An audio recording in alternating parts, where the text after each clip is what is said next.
A Bíblia seria o livro que apresenta as coisas, as afirmações de Deus. O livro de Deus é a Bíblia. Mas a natureza seria o livro que está perante os nossos olhos, que demonstraria como Deus fez.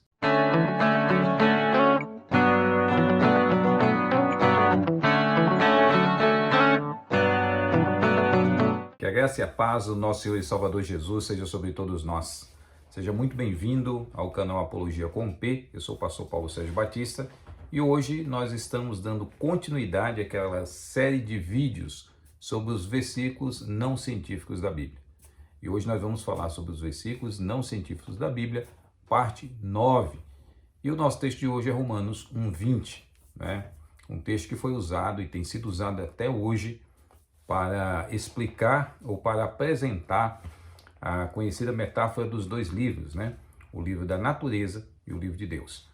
E aí nós vamos pensar um pouquinho sobre o que Romanos 1:20 está dizendo, sobre o que o Romanos 1:20 está falando, e vamos pensar sobre o uso que foi dado. Tá certo? Então, desde já, que você, se ainda não foi inscrito, se ainda não é inscrito no canal, se inscreva, divulgue esse canal, dê seu like, faça seu comentário, né? Sua opinião também é relevante para que nós possamos aí pensar em alguns vídeos interessantes para ajudar a fortalecer você na fé. Então vamos lá? Então, um texto conhecido, o texto de Romanos 1:20, tem sido muito usado, né, para apresentar a famosa metáfora dos dois livros. Aquela ideia muito presente no período da Idade Média e que foi responsável pelo avanço, em um certo sentido, foi também responsável pelo avanço da ciência no Ocidente. Quando nós falamos de ciência moderna, nós não estamos falando de um empreendimento ocidental em si. A ciência moderna, como nós a conhecemos, ela tem características, né, firmemente estabelecidas no Ocidente. Mas ela, na verdade, é uma mistura de um conjunto de conhecimentos que veio Oriente e Ocidente e que aqui brotaram com uma característica diferente, com uma metodologia diferente em uma determinada época, ali por volta do período do Renascimento, né, que já é o século XV, XVI, e aí mais à frente século XVII, nós vamos ver alguns desdobramentos daquilo que nós conhecemos hoje como ciência moderna. Legal.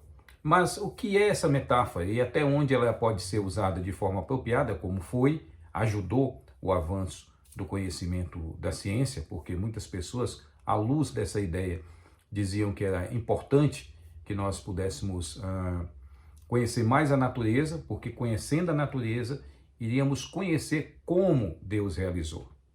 A Bíblia seria o livro que apresenta as coisas, as afirmações de Deus. O livro de Deus é a Bíblia. Mas a natureza seria o livro que está perante os nossos olhos, que demonstraria como Deus fez. Porque a Bíblia simplesmente diz que ele fez, né? E não entra em tantos detalhes assim. E na busca da especulação de tentar entender um pouco como ele fez essas coisas, o livro da natureza seria o adequado, porque se eu estudo a natureza, eu consigo entender a criação de Deus.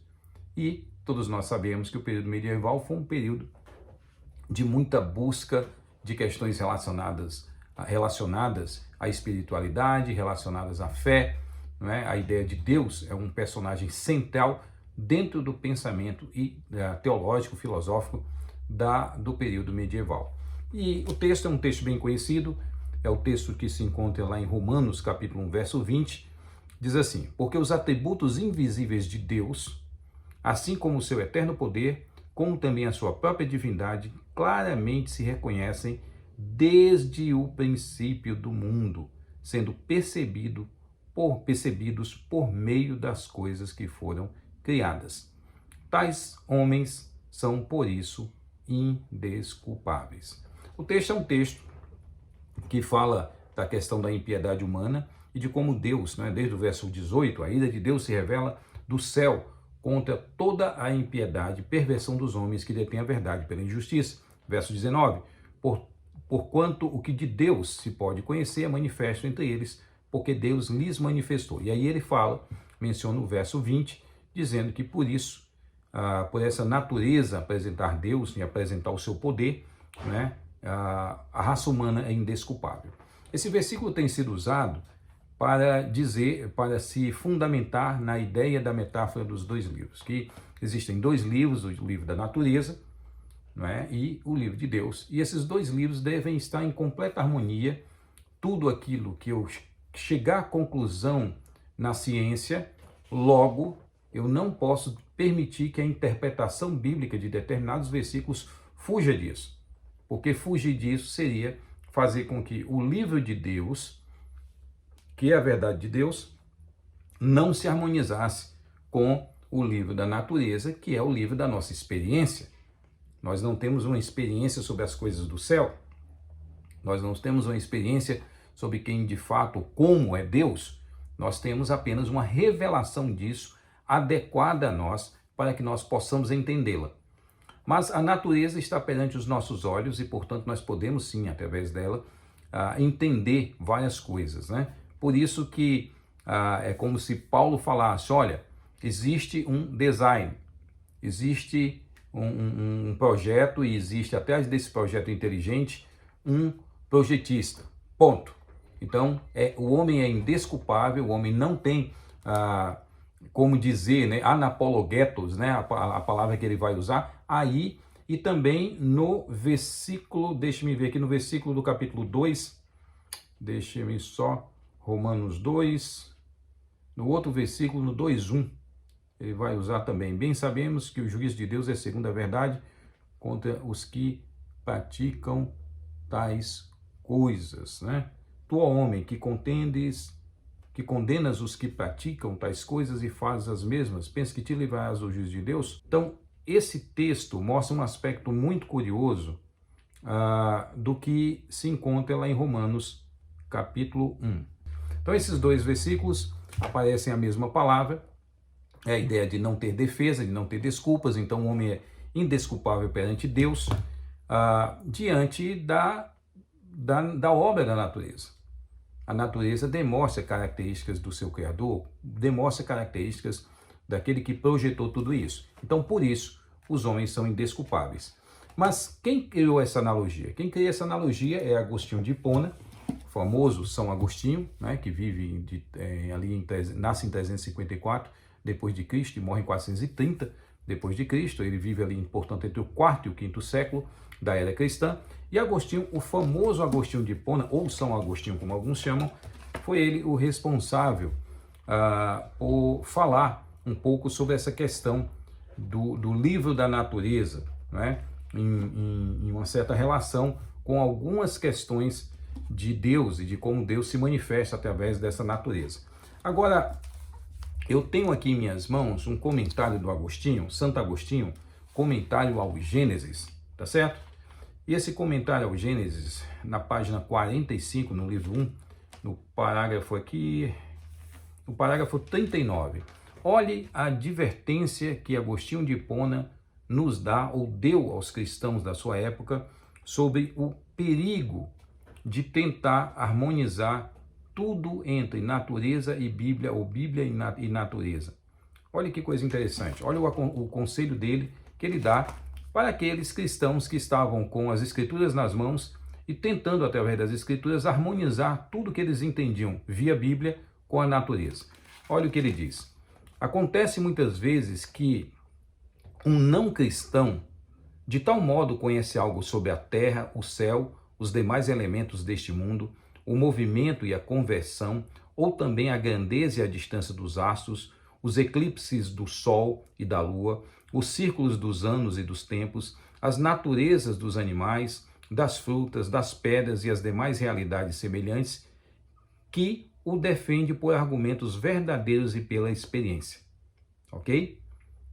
Então, pessoas não cristãs que conhecem sobre a natureza, quer seja os astros, quer seja a questão relacionada às plantas, os animais, ele diz, essas pessoas defendem por argumentos verdadeiros e pela experiência. Eles têm argumentos baseados na experiência dele sobre essas coisas. Mas, olha a advertência que ele dá. Mas é muito vergonhoso, pernicioso e digno de se evitar ao máximo que um cristão fale desses assuntos como estando de acordo com as escrituras cristãs. pois ao ouvi-lo deliberar de tal modo que, como se diz, cometa erros tão absurdos, um infiel mal consegue segurar o riso. E o mal não está em que se zombe de um homem que comete erros, mas que os de fora acreditem que nossos autores afirmem tais coisas. Ou seja, que os autores bíblicos estão afirmando aquelas coisas que, para aqueles que estudam a natureza, são questões risíveis. É isso que ele chama a atenção. E ele continua. E o mal... E assim são criticados e rechaçados como ignorantes, quando em assuntos que conhecem perfeitamente, aprenderem em erro, e alguém do número dos cristãos afirmando sua falsa opinião a partir dos nossos livros. De que modo vão acreditar naqueles livros a respeito da ressurreição dos mortos, da esperança da vida eterna e do reino dos céus? Então Agostinho está dizendo, olha, vocês como cristãos tomem muito cuidado em usar as escrituras na tentativa de interpretar questões da natureza, porque o uso inadequado da Bíblia na tentativa de harmonizar com estudos naturais, afinal de contas a Bíblia não foi escrita com essa finalidade. A Bíblia é a palavra de Deus, escrita para explicar as questões essenciais da vida humana, né? Na grande discussão, na grande celeuma sobre heliocentrismo e geocentrismo, né? Já aí entre o século XVI e XVII, de Copérnico a Galileu Galilei, nós temos algo muito curioso, né? O Galileu Galilei, em um dos seus escritos, ele faz uma carta a Cristina de Lorena. Ele tem uma afirmação que eu acho muito curiosa. Ele usa uma expressão muito curiosa. Ele diz: a intenção do Espírito Santo é ensinar-nos como se vai para o céu e não como vai o céu. Eu acho muito interessante essa afirmação de Galileu Galilei, que era um religioso, que era um católico e que discutiu também na sua época sobre o excesso dessa tentativa de pegar o livro da natureza, não é? Que é a natureza como está posta diante dos nossos olhos, e tentar fazer com que a Bíblia fosse harmonizada com essa natureza, aonde Galileu Galilei vai chamar a atenção de algumas questões bem curiosas. Ele diz, olha, a Bíblia é o livro que explica como ir para o céu e não como é que o céu vai, né? Então, como você pode ir para o céu e não como o céu está, ou não como o céu funciona, né? Essas são as palavras de Galileu Galilei. E tem algo bem interessante na página 19, Ciência e Fé, Galileu Galilei, tá? Da editora Unesp. Também esse é um livro interessante para você entender um pouquinho esse mundo do Galileu Galilei e as cartas que ele trocou naquela época, né? As discussões que ele estava tendo na defesa do heliocentrismo, naquela defesa de que o Sol estava no centro. Lembrando que na época de Galileu Galilei existiam pelo menos aí umas 3 teorias, né, sobre essa questão. Então existiam 3 formas de entender isso. Não era só o geocentrismo e o heliocentrismo, né? Tinha um outro modelo que mesclava as duas, que era do Tycho Brahe, tá certo? E Johannes Kepler também, que foi financiado por ele, tentou em 1609, se não me engano, com a publicação do seu livro, né, discutindo sobre a elipse dos planetas, elipse planetária, ele tentou harmonizar também alguma dessas questões. Mas nós temos então 3 modelos astronômicos para explicar esse movimento dos astros, ok? No século XVII. 3 modelos astronômicos, não apenas 2 em disputa, um da igreja, como as pessoas tentam dizer, esse era o preferido da igreja e os outros ali eram os métodos, as formas irracionais. Isso é bobagem, isso é tolice, pensar dessa forma. Mas na página 19 desse livro do Galileu Galilei, que é um compêndio, né, de cartas dele, uma carta a Dom Benedetto Castelli, ele diz algo muito interessante.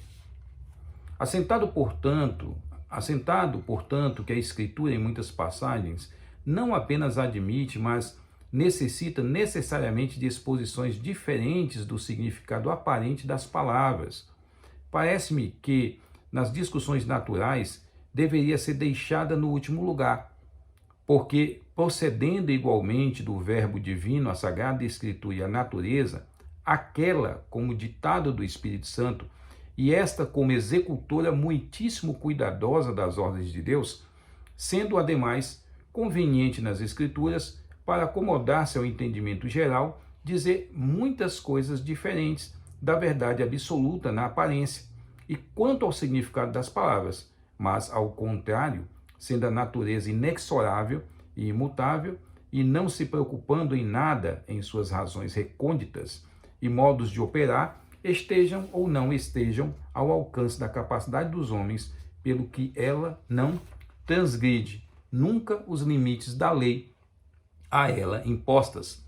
Parece que aquilo dos efeitos naturais que ou a experiência sensível nos põe diante dos olhos, ou as demonstrações necessárias conclui, não deva por conta de nada ser colocada em dúvida por passagens da Escritura que tivessem aparência distinta nas palavras, pois que nem todo dito da Escritura está atado a obrigações tão severas como todo o efeito da natureza. Então, o que é que Galileu Galilei, na sua discussão, né? Essa é uma carta dele, tá? No comecinho do século XVII, e essa carta dele é uma carta na tentativa de explicar o seguinte, que existem linguagens na Bíblia que não são linguagens necessariamente científicas, ou que não são linguagens que usam a precisão do experimento e, portanto, não devem ser usadas esses textos bíblicos como uma forma de harmonizar as verdades das Escrituras que ele não negava com as verdades da natureza que ele está investigando. É a mesma, um ponto muito interessante entre esse contato de Agostinho com Galileu Galilei, né? Os dois vivem aí mais de 1000 anos que os separam, né? Mais de 1000 anos que os separam, e nós vemos aí uma discussão bem curiosa, onde ele diz, pessoal, usem prudência, sejam prudentes, né? Essa é uma matéria também muito discutida por Francis Bacon. Francis Bacon também um famoso filósofo da ciência, né? Do método indutivo, método indutivo do Francis Bacon. Ele levou esse método, né? O método da experiência ao ponto máximo, né? Criticou Aristóteles e todos os outros comentadores que não tinham percebido a importância do método, e lembrar que não foi nem o Francis Bacon, né, que criou o método indutivo. Você vê Roger Bacon já antes dele, bem antes dele, também já falando da importância. Você lê os tratados de Roger Bacon, ele demonstra ali uma grande importância do método empírico experimental. Tá certo? Então, que nós possamos ver esse texto de Romanos 1:20 não como aplicado por alguns, no sentido de que, olha, a Bíblia diz que temos que a natureza, ela explica tudo sobre Deus, ou que a natureza é um livro que, uma vez aberto, vai ter uma correspondência exata a cada texto bíblico, que é o da palavra de Deus. Isso não é verdade. Isso é um mito, isso é uma distorção daquilo para o qual a Bíblia foi escrita e também daquilo que é o conhecimento científico. Um conhecimento, como eu tenho falado sempre aqui no canal, mutável, não é? Mutável. O Thomas Kuhn, já na década de 20, né? Thomas Kuhn falava que, olha, toda a experiência, toda a avaliação de tudo isso, né? Quer seja por teorias ou hipóteses, essas teorias e hipóteses científicas, elas têm prazo de validade. Então as teorias, uma teoria científica hoje, algo que os cientistas dizem, olha, isso aqui é uma verdade, e sai num livro, e é publicado, é ensinado nas universidades, amanhã pode mudar. E a prova disso é que se você pegar qualquer livro de ciência de 100 anos atrás, 50 anos atrás, 30 anos atrás, não estão atualizados dentro das informações dessas verdades. Eu digo sempre porque são verdades transitórias. São verdades que possuem prazo de validade. Que Deus nos abençoe, que Deus nos fortaleça, que Deus nos ajude a ver esses textos dentro daquilo que eles querem transmitir. Paulo não está dizendo que eu tenho agora que fazer com que toda descoberta das áreas da ciência tenha uma harmonia com a palavra de Deus. Não. Paulo está simplesmente dizendo que os homens são indesculpáveis diante de um Deus tão poderoso, tão grande, que criou a natureza e deixou nela as digitais da sua existência. Que Deus nos abençoe, que Deus fortaleça a sua fé, dirija você a cada dia e que você possa seguir os conselhos de Agostinho de Hipona, dizendo: estude melhor as questões sobre as quais você vai dialogar com as pessoas e tome cuidado para não falar bobagem. Fui.